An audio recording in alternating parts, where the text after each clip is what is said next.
जिसे समझा गरीब जेठानी वो निकली रईस खानदान की इकलौती बेटी। सुबह का वक्त है और पूरा परिवार डाइनिंग टेबल पर बैठा हुआ है।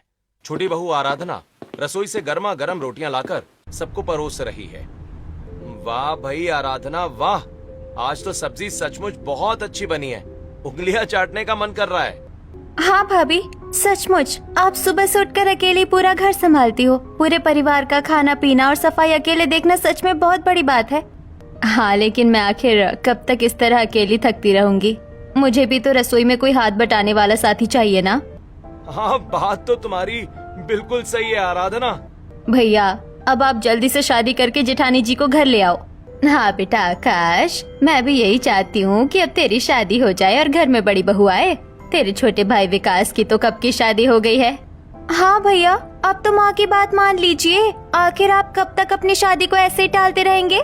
माँ, तुम्हें तो सब कुछ अच्छी तरह से पता है। पिताजी के अचानक चले जाने के बाद मैंने ही इस पूरे घर को संभाला है। अब मुझे अपनी छोटी बहन सीता की शादी भी बड़े धूमधाम से करनी है। वैसे भी मुझे आज तक कोई लड़की पसंद ही नहीं आई। अच्छा, अब मैं काम पर निकलता हूँ माँ। आकाश और विकास नाश्ता करके अपने अपने काम पर चले जाते हैं। ऐसे ही शाम हो जाती है और आकाश अपनी फैक्ट्री का काम निपटाकर सड़क के किनारे पैदल ही अपने घर की तरफ वापस लौट रहा था। तभी अचानक एक कार सड़क पार करते हुए एक गरीब बूढ़े आदमी को बहुत तेजी से टक्कर मारते हुए वहाँ से निकल जाती है। बूढ़ा आदमी हवा में उछलकर सड़क पर गिर जाता है। ओए, गाड़ी रोक! ये क्या बदतमीजी है यहाँ? ठोकर मार कर भाग गई। इन रईस जादों को क्या सड़क पर चलते हुए गरीब इंसान दिखाई नहीं देते? आकाश किसी तरह उस बूढ़े आदमी को अस्पताल लेकर पहुंचता है। डॉक्टर उसका ट्रीटमेंट करने के लिए अंदर ले जाता है। आकाश बाहर खड़ा इंतजार करता है। तभी आरती वहाँ आकर, कैसे है अब वो ठीक तो है ना? हाँ, वो तो ठीक है, लेकिन आप कौन है? वो मेरी सहेली के पिता है। मेरी सहेली शहर से बाहर है। मुझे जैसे ही पता चला मैं यहाँ भागी चली आई। वो ठीक तो है ना? हाँ, अब ठीक है वो। एक पता नहीं कौन बेपरवाह रईस ज़ादे ने अपनी महंगी कार से उनको बहुत बुरी तरह से ठोकर मार दी। अमीर लोग होते ही ऐसे हैं। मुझे तो इन अमीर लोगों से सख्त नफरत है। नफरत? पर सभी अमीर एक जैसे तो नहीं होते ना। शायद उसकी कोई मजबूरी रही होगी। कोई मजबूरी नहीं होती इनकी। ये अमीर लोग कभी गरीबों को इंसान समझते ही नहीं है। आरती आकाश की तरफ एक टक बिना पलक झपकाए देखती रह जाती है। उसे देखकर आकाश, अरे सॉरी, मैं सचमुच भूल ही गया था कि मैं आपके सामने ये क्या बोल रहा हूँ। मैं एकदम से अपना आपा खो बैठा था और बस। कोई बात नहीं, मैं आपकी भावनाओं को अच्छी तरह समझ सकती हूँ। इसके बाद दोनों एक बेंच पर बैठ जाते हैं। काफी देर तक वो दोनों वहां बैठकर एक दूसरे से बातें करते हैं। तभी ऑपरेशन थिएटर का दरवाजा खुलता है और डॉक्टर बाहर आता है। आकाश डॉक्टर से, डॉक्टर साहब, अब वो कैसे हैं? देखिए, चिंता की कोई बात नहीं है, मरीज अब बिल्कुल ठीक है। डॉक्टर ये कहकर चले जाते हैं। तब आरती, आकाश, आपका बहुत बहुत धन्यवाद। और हाँ, मैंने उनके घर वालों को भी इन्फॉर्म कर दिया है। वैसे आपने अस्पताल में इलाज का सारा खर्चा खुद ही अपनी जेब से उठाया है। मुझे बताइए कि कुल कितने पैसे हुए हैं? अरे कोई बात नहीं, उस वक्त मेरे पास जितने पैसे थे मैंने काउंटर पर दे दिए हैं। आप प्लीज मुझे बताइए, मैं आपके पैसे रिटर्न कर दूंगी। अच्छा बाबा, ठीक है, आप जिद कर रही हैं तो ये लीजिए मेरा फोन नंबर। आप इस पर मुझे पैसे ट्रांसफर कर दीजिएगा, ओके? बातें करने के बाद दोनों अपने अपने रास्ते निकल जाते हैं।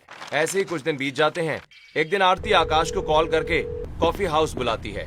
दोनों वहां बैठकर बातें करते हुए, आकाश, आप अपने बारे में कुछ बताइए ना। मेरे पिताजी बहुत पहले ही हमें छोड़कर चले गए थे। उनके जाने के बाद मैंने ही पूरे घर को संभाला है।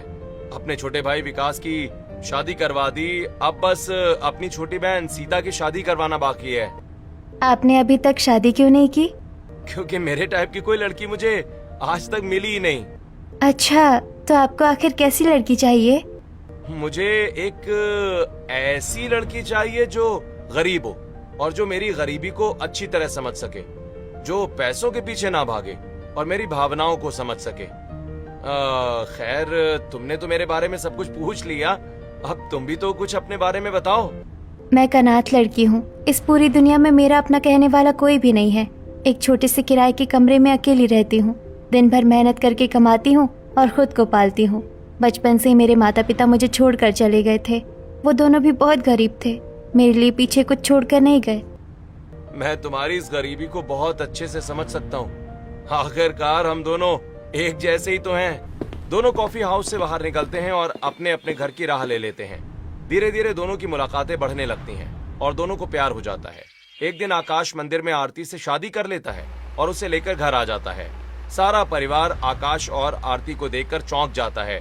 उसे देखकर सविता, आकाश, ये कौन है? आकाश अपने परिवार को सारी बातें बता देता है। सारी बातें सुनकर सविता खुश होते हुए, आरती बहू, आज तुम भी हमारे परिवार का हिस्सा हो। हाँ जेठानी जी, हमें तो ना जाने कब से आकाश भैया की दुल्हन का इंतजार था। भैया तो सचमुच बहुत किस्मत वाले हैं जो उन्हें आप जैसी पत्नी मिली। जेठानी जी आइए मेरे साथ, मैं आपको आपका कमरा दिखा देती हूँ। आराधना आरती का हाथ पकड़कर उसे कमरे की तरफ ले जाती है। आरती अपने कमरे में जाकर आराम करती है। अगले दिन आराधना आरती को खाना बनाना सिखाती है। दोनों मिलकर सभी लोगों के लिए खाना परोसते हैं। परिवार के सभी लोग खाना खाकर नई बहू के खाने की तारीफ करते हैं। ऐसे ही कुछ दिन बीत जाते हैं और एक दिन सीता अपने कमरे में आईने के सामने खड़ी होकर रो रही है। तभी आरती वहाँ आकर, सीता, क्या हुआ? तुम इस तरह आईने के सामने खड़े होकर रो क्यों रही हो? भाभी, मेरी सहेली का आज जन्मदिन है और उसने मुझे अपनी पार्टी में बुलाया है। ये तो बहुत खुशी की बात है, इसमें रोने जैसी क्या बात है? भाभी, मेरी सारी सहेलियां बहुत अमीर घरों से हैं। वो सब पार्टी में बहुत महंगे और डिजाइनर कपड़े पहन कर आएंगी। मेरे पास तो एक भी नया सूट नहीं है, इसलिए मैं नहीं जाऊंगी। आरती को सीता की बात सुनकर बहुत दुख होता है। शाम को आरती बाजार की तरफ जाती है। बाजार से वापस आकर आरती एक गाउन सीता को देते हुए, ये लो सीता, इसे पहनकर देखो, ये बहुत ही स्पेशल ड्रेस है। मुझे पूरा यकीन है कि ये तुम पर बहुत ही ज्यादा खिलेगा। तुम इसे आज की पार्टी में पहनो। वाह भाभी, ये ड्रेस तो सचमुच बहुत ही ज्यादा खूबसूरत है। मैंने ऐसा डिजाइन सिर्फ टीवी पर और बड़े बड़े शोरूम्स में ही देखा है, लेकिन इतना महंगा गाउन आपके पास कहाँ से आया? अरे, मेरी एक बहुत अमीर दोस्त है और उसकी लॉन्ड्री है, मैं उसी से मांग कर लाती हूँ। तुम इसे पहनो, तुम पर ये बहुत अच्छा लगेगा। थोड़ी देर में सीता वो डिजाइनर ड्रेस पहनकर बाहर आती है। तभी आराधना भी वहाँ आ जाती है। अरे वाह, तुम तो बिल्कुल किसी राजकुमारी जैसी लग रही हो। आराधना, देखो हमारी सीता इस ड्रेस में कितनी प्यारी लग रही है ना? हाँ, लग तो अच्छी रही है, लेकिन जेठानी जी, ये ड्रेस तो बहुत ही ज्यादा महंगी लग रही है। ये आई कहाँ से? मैंने बताया ना आराधना, मेरी एक अमीर सहेली की लॉन्ड्री है, मैं उसी से मांग कर लाई हूँ। अच्छा, आपकी सहेली तो बहुत ही ज्यादा दरिया दिल लगती है, जो इतनी कीमती चीजें आपको ऐसे दे देती है। हमारे नसीब में तो ऐसी कोई सहेली नहीं है। नहीं आराधना, वो बचपन की दोस्त है, इसीलिए वो मेरी मदद करती रहती है। इसमें इतना सोचने वाली कोई बात नहीं है। अब सीता घर से निकलती और पार्टी में पहुंचती है, जहां बर्थडे पार्टी चल रही है। चारों तरफ गुब्बारे और लाइट्स लगी हैं। रीमा और उसकी बाकी सहेलियां सीता को देखकर हैरान होते हुए, वाओ सीता, तुमने कितना सुंदर ड्रेस पहना है। ये तो मनीष मल्होत्रा का डिजाइन किया हुआ लेटेस्ट कलेक्शन का ड्रेस है ना? हाँ सीता, तू तो आज बहुत ही ज्यादा सुंदर और रॉयल लग रही है। इस ड्रेस की कीमत तो लाखों में होगी। तूने ये ड्रेस कहाँ से खरीदी, हमें भी बता। दरअसल ये ड्रेस मेरी भाभी ने मुझे गिफ्ट किया है। तेरी भाभी? लेकिन सीता, तूने तो कहा था कि तेरे बड़े भैया की शादी जिससे हुई है वो बहुत गरीब और अनाथ लड़की है, फिर उसके पास ये ड्रेस कहाँ से आई? मेरी भाभी की फ्रेंड बहुत ही ज्यादा अमीर है, वो हमेशा मेरी भाभी को ऐसे कपड़े देती रहती है। यार, तेरी भाभी की किस्मत तो बहुत अच्छी है जो उनके पास ऐसी दोस्त हैं। सीता, मेरे साथ स्टेज पर चल और तू ही मेरे साथ केक काट। रीमा सीता का हाथ पकड़कर उसे केक काटने वाली टेबल की तरफ ले जाती है। सभी सहेलियां तालियां बजाती हैं। सीता केक कटवाती है और रीमा उसे सबसे पहले केक खिलाती है। सीता, इधर आओ, मैं तुम्हें अपने कुछ और दोस्तों से मिलवाती हूँ। वो सब भी तुम्हारी इस ड्रेस की बहुत तारीफ कर रहे हैं, चलो हमारे साथ। सीता पूरी पार्टी में आकर्षण का केंद्र बनी हुई थी और हर कोई उसके कपड़ों की तारीफ कर रहा था। सीता के चेहरे पर गर्व और खुशी साफ दिखाई दे रही थी। रात के समय सीता पार्टी से वापस घर लौटकर सीधे आरती के कमरे में जाती है, जहाँ आरती और आराधना दोनों बैठी हुई हैं। सीता आरती से, भाभी, आज रीमा और बाकी सब लड़कियां मुझे देखकर कैसे दंग रह गई। वो सब मुझसे पूछ रही थी कि ये ड्रेस कहाँ से आई। रीमा तो खुद आगे बढ़कर मुझसे केक कटवा रही थी और मुझे पूरी पार्टी में सब लोगों से मिलवा रही थी। सीता हंसते हंसते सब बता रही होती है कि अचानक उसकी आंखों में आंसू आ जाते हैं और वो चुप हो जाती है। सीता, क्या हुआ? अभी तो तुम इतनी खुश थी, फिर अचानक तुम्हारी आंखों में आंसू क्यों आ गए? भाभी, आज जब सब मेरी तारीफ कर रहे थे तो मुझे मेरी पुरानी कॉलेज की पार्टियां याद आ गई, जहाँ मैं पुराने कपड़े पहन कर गई थी। अरे देखो, सीता आ गई। इसके कपड़े देखो, ऐसा लग रहा है जैसे किसी पुराने बक्से से निकाल कर पहनाई हो।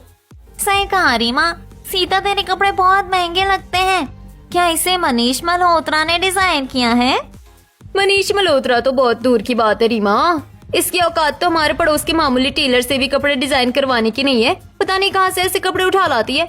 यार सीता, तुझे तो बहुत शर्म आती होगी ना, हम जैसे अमीर और हाई फाई लोगों के बीच में रहते हुए और हमारे साथ उठते बैठते हुए। तुम लोग मेरी इतनी बेइज्जती क्यों कर रही हो?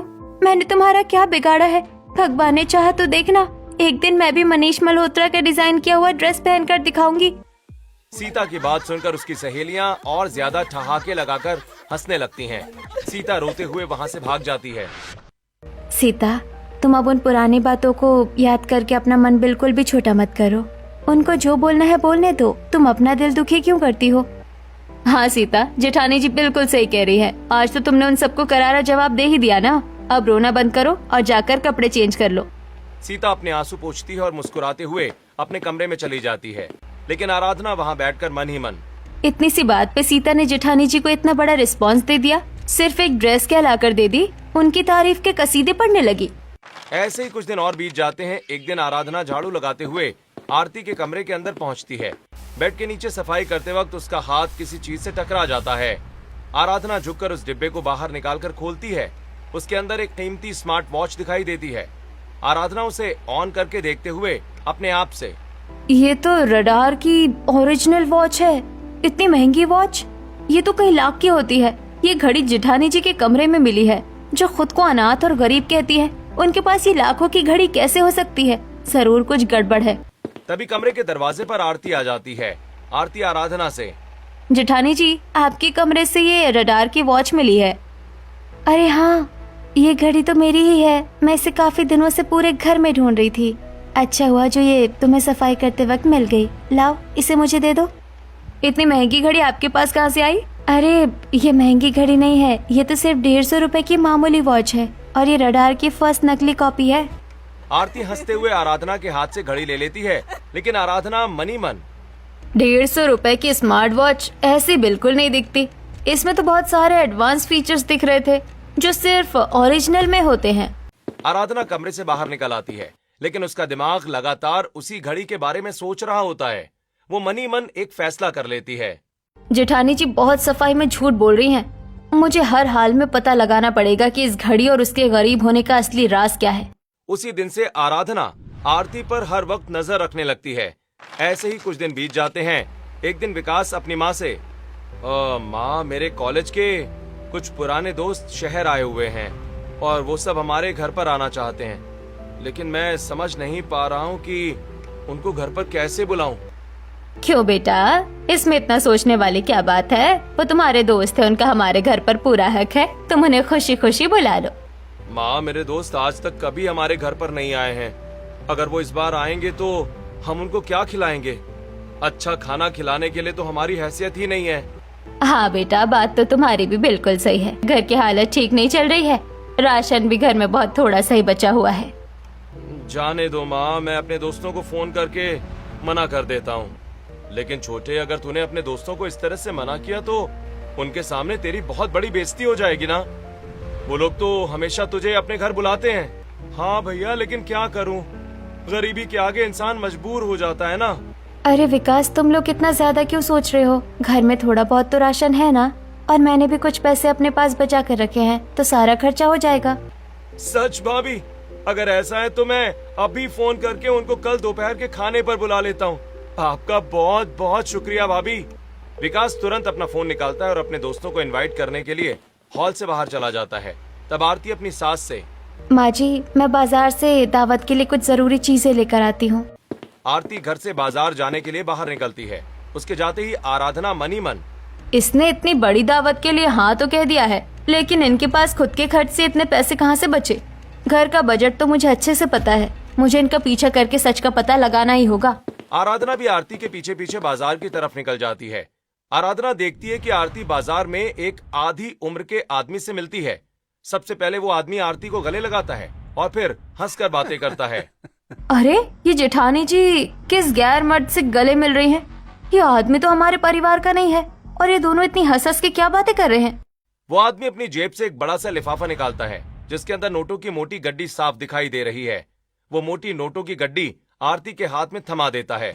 फिर वो आदमी अपनी महंगी कार में बैठकर वहाँ से रवाना हो जाता है। आरती पैसे लेकर दुकान की तरफ बढ़ती है। अच्छा, तो ये बात है। लगता है जेठानी जी का इस बूढ़े आदमी से कोई चक्कर चल रहा है और उसी से पैसे लेकर ये घर में सब कुछ खरीदती है और महान बनती है। आराधना वापस अपने घर आ जाती है। थोड़ी देर के बाद आरती हाथ में भारी भारी थैले लिए घर के अंदर आती है, सारा सामान टेबल पर रखते हुए। माँ जी देखिए, मैं दावत का सारा सामान बाजार से ले आई हूँ। देवरानी जी आप भी आइए। वाह भाभी, काजू किशमिश, इतने सारे पनीर और खोआ, ये सब इतना कुछ आप इतनी जल्दी कहाँ से ले आई? हमारे घर में तो इतने दिनों बाद ऐसा सामान आया है। हाँ आरती बहू, ये सारा सामान तो बहुत ही ज्यादा महंगा और बढ़िया क्वालिटी का लग रहा है। तुम्हारे पास इसके लिए इतने पैसे कहाँ से आए? माँ जी, जब मैं पहले झोपड़पट्टी वाले इलाके में रहती थी ना, तो वहाँ मेरी एक जान पहचान की बड़ी दुकान थी। मैं वहाँ पर पहले कभी काम किया करती थी, तो उन्होंने ये सब कम दाम में दे दिया। कितनी बड़ी झूठी है ये जेठानी। अपना वो गंदा चक्कर छुपाने के लिए पूरे परिवार के सामने कैसा मनगढ़ंत बहाना बना रही हैं। दोनों बहुएं रसोई में जाकर मेहमानों के लिए खाना बनाती हैं। खाने में काजू करी, गाजर का हलवा, मखाने की सब्जी, पूरी, रायता, पुलाव, सलाद, सब कुछ बनता है। थोड़ी देर के बाद विकास के दोस्त घर आते हैं। दोनों बहुएं मिलकर उन्हें खाना परोसती हैं। सभी लोग खाना खाकर खाने की बहुत तारीफ करते हैं। खाना खाकर मेहमान चले जाते हैं। पूरा परिवार मेहमानों को विदा करके आराम करने के लिए अपने अपने कमरों में चला जाता है। अपने कमरे में बैठकर आकाश आरती से, आरती तुम कितनी अच्छी हो यार। आज तो तुमने मेरे छोटे भाई विकास का सिर पूरे समाज और उसके दोस्तों के सामने गर्व से ऊंचा कर दिया। मैं आज तुमसे बहुत ज्यादा खुश हूँ। ये तो मेरा फर्ज था जो मैंने पूरा किया। तभी अचानक आकाश के फोन पर किसी मधुर का कॉल आता है। आकाश घबराते हुए फोन को स्पीकर पर डालकर बातें करते हुए, हेलो आकाश, देखो तुमने बहुत दिन पहले मुझसे अपने छोटे भाई की शादी के खर्चे के लिए कर्ज लिया था, याद है? लेकिन तुमने अभी तक मेरा वो कर्जा नहीं उतारा है। भाई साहब, हाँ मुझे अच्छे से याद है। आप मुझे बस थोड़ा सा और वक्त दे दीजिए, मैं आपके पैसे चुका दूंगा। मैं बहुत दिनों से तुम्हारी ये रट सुन रहा हूँ आकाश। अब मैं तुम्हें कोई और समय बिल्कुल नहीं दे सकता। मुझे मेरे पैसे तुरंत वापस चाहिए। मधुर भाई साहब, प्लीज मेरी मजबूरी को समझिए। मैं आपके पैसे लेकर कहीं भाग नहीं रहा हूँ, बस थोड़ा सा रहम कीजिए मुझ पर। मुझे तुम्हारी कोई कहानी नहीं सुननी है। तुम मुझे कल सुबह तक मेरे पैसे दे दो, वरना मैं तुम्हारे घर पर सीधे पुलिस लेकर पहुंच जाऊंगा। फिर अपनी बदनामी के जिम्मेदार तुम खुद होगे। मधुर फोन काट देता है। आकाश अपना सिर पकड़कर बेड पर बैठ जाता है। सारी बातें समझकर आरती, भगवान पर भरोसा रखिए, सब कुछ बहुत जल्द ठीक हो जाएगा। अगले दिन सुबह आकाश सभी को मधुर के फोन और पुलिस की धमकी के बारे में बता रहा होता है। तब सविता, हे भगवान, हमारे घर पर पुलिस आएगी, समाज में हमारी क्या इज्जत रह जाएगी। सीता की शादी के लिए कल को कोई लड़का हमारे दरवाजे पर कदम नहीं रखेगा। माँ जी आप चिंता मत कीजिए, मैं अपनी एक पुरानी सहेली से उधार मांग कर देखती हूँ। मुझे पूरा यकीन है कि वो मेरी मदद जरूर कर देगी। ठीक है आरती, अगर तुम्हारी सहेली इतने पैसे उधार दे देगी तो ये तो बहुत अच्छी बात है। जैसे ही मुझे फैक्ट्री से सैलरी मिलेगी, मैं तुम्हारे दोस्त के पैसे लौटा दूंगा। शाम के समय आरती घर से बाहर निकलती है। आराधना पहले से ही अपना फोन हाथ में लिए तैयार बैठी थी। जैसे ही आरती बाहर जाती है, आराधना दबे पांव उसके पीछे निकल पड़ती है। आरती एक कॉफी शॉप के अंदर पहुंचती है। आराधना शीशे के पीछे से अपना फोन निकालकर वीडियो रिकॉर्डिंग ऑन कर लेती है। वो देखती है कि आरती उस बूढ़े आदमी से मिलती है और उससे बातें करती है। बूढ़ा आदमी उसे नोटों की गड्डी निकालकर थमा देता है और उसे गले लगाता है। फिर आरती, मुझे कुछ एक्स्ट्रा पैसे भी चाहिए, क्योंकि माँ जी ने कहा था कि बहुत जल्द ननंद सीता को देखने के लिए लड़के वाले आने वाले हैं। हम आखिर ये गरीब होने का नाटक कब तक करते रहेंगे बेटा? आज नहीं तो कल सबको सच बताना ही पड़ेगा ना। मैं वक्त आने पर खुद सबको सब कुछ बता दूंगी, लेकिन अभी इस घर में किसी को कुछ भी पता नहीं चलना चाहिए। अभी हमें इस बात को राज ही रखना होगा। ठीक है, जैसी तुम्हारी मर्जी। जब भी तुम्हें पैसों की जरूरत पड़े तुम घबराया मत करो और मुझे तुरंत कॉल कर दिया करो, ओके? हाँ ठीक है चाचा जी, मैं आपको ही तो कॉल करती हूँ। आपकी सिवा इस दुनिया में है ही कौन मेरा जिस पर मैं इतना भरोसा कर सकूं। बूढ़ा आदमी कॉफी शॉप से बाहर निकलकर अपनी आलीशान कार में बैठकर चला जाता है।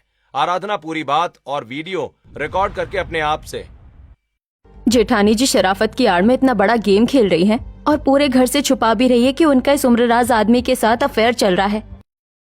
आराधना वापस घर आ जाती है। शाम को आकाश जब फैक्ट्री से घर लौटता है तो आरती उसके हाथ में 50,000 रुपए रखकर, ये लीजिए पैसे, मेरी सहेली ने दे दिए हैं। और माँ जी, मैंने उससे कुछ एक्स्ट्रा पैसे भी मांग लिए हैं, क्योंकि आपने कहा था ना कि सीता को देखने वाले लड़के वाले आ रहे हैं। हाँ बेटा, तुमने बहुत अच्छा किया। हमारी सीता के भाग्य खुल गए। जो तुम जैसी लक्ष्मी इस घर में बड़ी बहू बनकर आई, तुमने हमारे घर की लाज बचा ली। अगले कुछ दिनों में सीता को देखने के लिए लड़के वाले उनके घर आते हैं। आरती और आराधना मेहमानों की खातिरदारी की तैयारियों में लगी होती हैं। तभी सुधीर के पिताजी, भाई हमें तो आपकी लड़की बहुत पसंद है, हमें दहेज नहीं चाहिए, लेकिन मेहमानों की आव भगत बहुत अच्छी होनी चाहिए। आप खाने पीने का सारा इंतजाम किसी बड़े लॉन में ही करिएगा। भाई साहब, खाने का इंतजाम बड़े लॉन में? हमारे पास तो इतने पैसे, हम भला इतने बड़े लॉन का खर्चा कैसे उठा पाएंगे? कोई बात नहीं माँ जी, हम सब संभाल लेंगे, आप चिंता मत कीजिए, सब कुछ बहुत अच्छे से लॉन में ही हो जाएगा। चलिए, ये तो भाई बहुत अच्छी बात है। तो फिर हम शादी की बात पक्का समझते हैं और हम चलते हैं। नमस्ते। लड़के वाले खुश होकर वहाँ से चले जाते। उनके जाते ही सविता परेशान होकर आरती से, बेटा आरती, तूने उन लोगों के सामने ऐसा क्यों कह दिया? एक बड़े लॉन की बुकिंग और दहेज के लिए कम से कम 20 लाख रुपए की जरूरत होगी। हम इतने पैसे कहाँ से लाएंगे? भगवान पर भरोसा रखिए माँ जी, सब कुछ हो जाएगा। मेरी कुछ अमीर सहेलियाँ हैं, मैं उन सब से मिलकर कुछ चंदा मांग लूंगी, वहाँ से पैसों का इंतजाम हो जाएगा। बेटा, मैं तो बचपन से ही चाहती थी कि मेरी बेटी की शादी किसी बड़े आलीशान लॉन में हो। मैं अपनी बेटी को विदाई में गाड़ी और खूब सारा दहेज दूं, पर हमारी हैसियत ऐसी नहीं थी। माँ जी, आपकी ये तमन्ना बहुत जल्दी पूरी होगी। आप बस अपनी बेटी की शादी की खुशियाँ मनाइए, पैसों की फिक्र मुझ पर छोड़ दीजिए। मुझे बहुत अच्छे से पता है कि ये पैसे कहाँ से आएंगे, अपनी उसी बॉयफ्रेंड से। फिर ये मोटी रकम ऐंठने का प्लान बना रही है ये। अगले दिन दोपहर को आरती तैयार होकर कमरे से बाहर आती है और सविता से, माँ जी, मैं अपनी सहेली से पैसे लेने बाजार जा रही हूँ। माँ जी चलिए ना, हमें भी तो बाजार में सीता की शादी की शॉपिंग करनी है। हम भी जेठानी जी के साथ चलते हैं। अगर ये लोग आज मेरे साथ बाजार गए तो मेरा सारा राज सबके सामने खुल जाएगा। अरे माँ जी, पहले अपनी सहेली को फोन करके पूछ लेती हूँ कि वो घर पर है या नहीं। आरती नाटक करते हुए कोने में जाकर फोन मिलाती है और थोड़ी देर के बाद वापस आकर, माँ जी, मेरी सहेली ने तो अभी साफ मना कर दिया। उसने कहा कि उसके पास अभी पैसे नहीं है। कैसे झूठ बोलकर बच रही है? तुम अकेले छुप कर कहाँ से पैसे लेकर आती हो? मैं तुम्हें कभी अकेले जाने ही नहीं दूंगी। भैया, अब तो हमारे पास सिर्फ एक ही रास्ता बचा है। हमारी बहन की शादी का सवाल है, हम इस पुश्तैनी घर को बैंक में गिरवी रख देते हैं। हाँ छोटे, हमारे पास इसके अलावा कोई और रास्ता भी नहीं बचा है। मैं कल ही जाकर बैंक में बात करता हूँ और घर गिरवी रखकर पैसे ले आता हूँ। अगले दिन आकाश बैंक जाता है और अपना घर गिरवी रखकर शादी के कुछ जरूरी पैसों का इंतजाम करके आता है। इस बात से सभी उदास हो जाते हैं। अगले दिन दोपहर में घर के सभी लोग अपने अपने कमरों में गहरी नींद में सो रहे थे। तभी आरती दबे पांव बाहर निकलती है और उसे बाहर निकलता देख आराधना मन ही मन, अच्छा, तो अब चोरी से जा रही है अपने आशिक से मिलने। आज तो मैं इनका पीछा करके रंगे हाथों सबूत इकट्ठा करूंगी। आरती पार्क में पहुंचती है। वहाँ बूढ़ा अधेड़ आदमी पहले से ही एक बड़ा सा बैग हाथ में लिए खड़ा होता है। आरती उसके पास जाकर, आप पूरा अमाउंट लेकर आए हो ना? इस बार मुझे बहुत ज्यादा पैसों की जरूरत है। हाँ आरती, मैं पूरे 20 लाख रुपए इस बैग में रख कर लाया हूँ बेटा। लेकिन आरती, तुम इतनी बड़ी रकम अपने घर वालों को देकर बताओगी क्या? कोई भी इतनी बड़ी रकम किसी को उधार ऐसे नहीं दे देता बेटा, वो लोग शक करेंगे। ये तो मैंने अभी तक बिल्कुल नहीं सोचा, लेकिन मैं अपनी ननद की शादी टूटने नहीं दे सकती और न ही अपना घर बिकने दे सकती हूँ। बाकी बाद में देखा जाएगा, अभी मैं चलती हूँ। आरती वो 20 लाख रुपयों से भरा बैग लेकर आती है और सबको आवाज देकर बुलाती है। आकाश, विकास, सविता और सीता बाहर आते हैं। आराधना भी पीछे से आकर खड़ी हो जाती है। माँ जी, आकाश जी, देखिए मैं अपनी सहेली से पूरे 20 लाख रुपए उधार लेकर आ गई हूँ। अब हम अपना घर भी छुड़वा लेंगे और शादी भी धूमधाम से होगी। क्या 20 लाख रुपए? आरती, इतनी बड़ी रकम कोई किसी को ऐसे उधार कैसे दे सकता है? तुम कहीं हमसे कोई झूठ तो नहीं बोल रही हो? सच सच बताओ प्लीज। आरती चुप हो जाती है और अपनी नजरें नीचे झुका लेती है। वो कोई जवाब नहीं दे पाती। तभी आराधना आगे आती है और, भैया, ये क्या सच बताएगी आपको? अगर सच सुनना है तो मैं बताती हूँ। हमारी संस्कारी जेठानी का एक बूढ़े अमीर आदमी के साथ अफेयर चल रहा है। ये उसी के टुकड़ों पर पल रही है। आराधना, अपनी जुबान संभाल कर बात करो। तुम अपनी जेठानी पर इतना घटिया इल्जाम कैसे लगा सकती हो? भैया मैंने अपनी आंखों से देखा है और मेरे पास पूरा सबूत है, ये वीडियो देखिए। आराधना अपने फोन का वीडियो ऑन करके सभी के सामने रख देती है। वीडियो में आरती उस उम्र दराज आदमी के गले मिल रही है, हंसकर बातें कर रही है और पैसों का बैग ले रही है। पूरी बातचीत साफ सुनाई दे रही है। आकाश आरती को खींचकर एक जोरदार थप्पड़ मारते हुए, मैंने तुम पर अपनी जान से ज्यादा भरोसा किया और तुमने मुझे इतना बड़ा धोखा दिया। निकल जाओ इसी वक्त मेरे घर से। नहीं, प्लीज मेरी एक बार पूरी बात तो सुनिए। मैंने आपको कोई धोखा नहीं दिया है। माँ जी, आप तो कुछ कहिए, आप तो मुझ पर विश्वास कीजिए। तुमने तो मेरा भी विश्वास पूरी तरह से तोड़ दिया है बहू। इस वीडियो को देखने के बाद अब बचा ही क्या है तुम्हारे इस घर में रहने के लिए। चली जाओ यहाँ से। सीता, मेरी प्यारी ननंद, तुम तो अपनी इस भाभी को समझो। मैंने ये सब तुम्हारे लिए ही। नहीं भाभी, मुझे आपसे बहुत ज्यादा नफरत है। मुझे क्या पता था कि आपका किसी गैर मर्द के साथ अफेयर चल रहा है और आप ऐसे गंदे तरीके से हमारी मदद कर रही हो। मुझे ऐसी मदद नहीं चाहिए। भाभी, हमें आपसे ऐसी घिनौनी उम्मीद बिल्कुल नहीं थी। आप चुपचाप यहाँ से चली जाओ। हम नहीं चाहते कि हम अपनी मर्यादा भूलकर आपको बेइज्जत करके बाहर निकालें। आरती फूट फूट कर रोने लग जाती है। तभी अचानक उसके फोन की घंटी बजती है। वो कांपते हाथों से फोन उठाती है और अब पानी सर से ऊपर जा चुका है। आपको इस वक्त हमारे घर आना पड़ेगा। प्लीज आप जल्दी आइए। थोड़ी ही देर बाद घर के दरवाजे पर कई कारें आकर रुकती हैं और उम्र दराज आदमी कार से उतरकर घर के अंदर आता है। उसे देखते ही आराधना, यही है वो आदमी जिससे जेठानी जी पार्क और कॉफी शॉप में छुप छुप कर मिलती थी। सबने इसे वीडियो में देखा है ना? आकाश आगे बढ़कर उस आदमी का कॉलर पकड़कर, शर्म नहीं आती तुम्हें?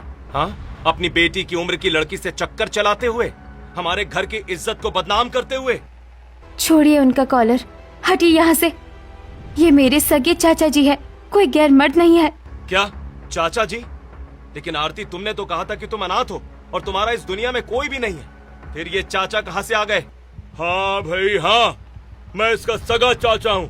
तुम सबको शर्म आनी चाहिए कि बिना पूरी सच्चाई जाने एक मासूम और साफ दिल लड़की पर इतना घटिया इल्जाम लगा रहे हो। लेकिन अगर ये आपकी भतीजी हैं तो आप इसे छिप छिप कर इस तरह पैसे क्यों देते थे और इन्होंने हमसे अपने अमीर होने की बात क्यों छुपाई? मैं बताती हूँ कि मैंने ऐसा क्यों किया। शादी से पहले जिस दिन फैक्ट्री के पास कार से एक्सीडेंट हुआ था, वो कार कोई और नहीं बल्कि मैं खुद चला रही थी। मैं घबराकर चली गई थी, लेकिन जब मैं वापस आई तो मैंने देखा कि आप अपनी जान की परवाह किए बिना उस गरीब को संभाल रहे थे। मुझे आपसे पहले नजर में प्यार हो गया, लेकिन जब मैंने अस्पताल में आपसे बात की तो मुझे पता चला कि आप अमीर लड़कियों से सख्त नफरत करते हैं। इसीलिए घर आकर मैं चाचा जी को सारी बातें बताई। चाचा जी, मैं उस लड़के से ही शादी करना चाहती हूँ। आज तक मुझे जो भी लड़का मिला उसने मेरी दौलत देखकर मुझसे शादी करनी चाहिए, लेकिन ये पहला लड़का है जो अमीर लड़कियों के घमंड से नफरत करता है कि मुझे हमेशा खुश रखेगा। लेकिन बेटा, तू तो सिंघानिया इंडस्ट्री की अकेली मालकिन एक करोड़पति लड़की है, फिर भला वो तुझसे शादी क्यों करेगा? चाचा जी, मुझे आकाश का प्यार पाने के लिए गरीब और अनाथ लड़की होने की एक्टिंग करनी पड़ेगी। ठीक है बेटा, अगर तेरी खुशी इसी में है तो मैं भी खुश हूँ। आरती की ये सच्चाई सुनते ही पूरे घर के पैरों तले जमीन खिसक जाती है। आकाश का सिर शर्म से झुक जाता है। जेठानी जी, मुझे माफ कर दीजिए, ये सब मेरी ही गलती है। मुझे पहले आपसे पूरी तरह कंफर्म करनी चाहिए थी, लेकिन मैंने शक के चक्कर में पूरे परिवार को गुमराह किया। मुझे माफ कर दीजिए।